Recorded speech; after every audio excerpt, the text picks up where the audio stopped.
नमस्कार, मी रेणुका. तर तुम्हा सर्वांचा माझ्या यूट्यूब चॅनलमध्ये फार फार स्वागत आहे. तर मग कमी तेलाचा चविष्ट असा झटपट नाश्ता बनवण्याचा विचार करताय, मग हा नाश्ता फक्त तुमच्यासाठी आहे. मग उशीर कशाचा, चला सुरू करू याचा व्हिडिओ.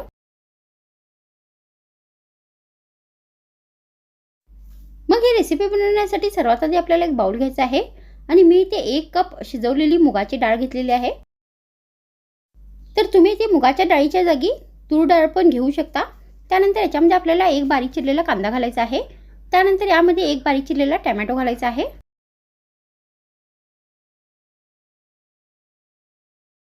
त्यानंतर याच्यामध्ये 1 चमचा बारीक चिरलेला करवेव घालायचा आहे. तर मी ते करवेव एकदम बारीक चिरून घेतलेला आहे.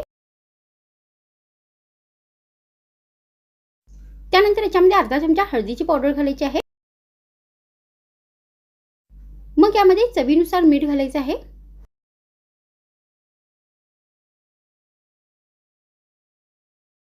त्यानंतर याच्यामध्ये अर्धा चमचा धने पावडर घालायची आहे.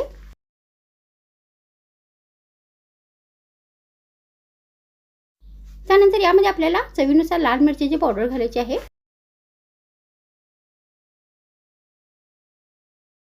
मग आपल्याला याच्यामध्ये अर्धा कप बारीक चिरलेली कोथिंबीर घालायची आहे.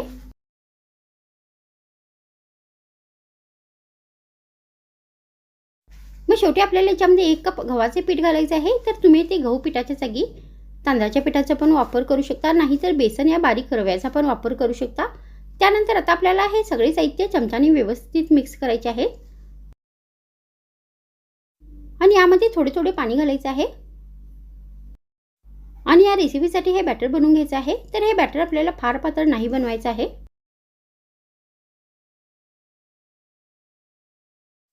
तर आता इथे हे घटसर बॅटर बनवून तयार झालेलं आहे. तर या प्रमाणामध्ये आपल्याला हे बॅटर बनवून घ्यायचं आहे. त्यानंतर आपल्याला फड बनवण्याचा तवा गॅसवर ठेवायचा आहे आणि यामध्ये चमच्याने तेल घालायचं आहे.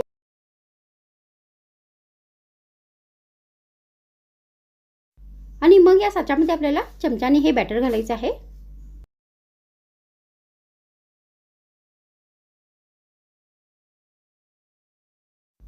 तर मी या बॅटरचा वापर करून इथे फड बनवणार आहे. तर तुम्ही जे थालीपीठ पण बनवू शकता.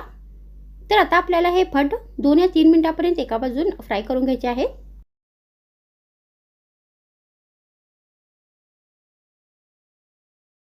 मग फ्राय झाल्यानंतर हे चमच्याने पलटवायचे आहेत आणि अशाच पद्धतीने दुसऱ्या बाजूनी पण 2 या 3 मिनिटांपर्यंत व्यवस्थित फ्राय करून घ्यायचे आहेत.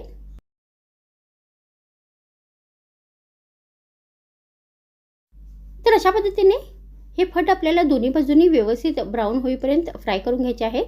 तर आता इथे हे व्यवस्थित फ्राय झालेले आहेत. तर तुम्ही अशा पद्धतीने ही मूग डाळीची रेसिपी बनवून गरमागरम हिरव्या चटणीबरोबर नाश्त्यामध्ये सर्व करू शकता, नाही तर फक्त चहा या कॉफीबरोबर एक स्नॅक्ससारखं पण देऊ शकता.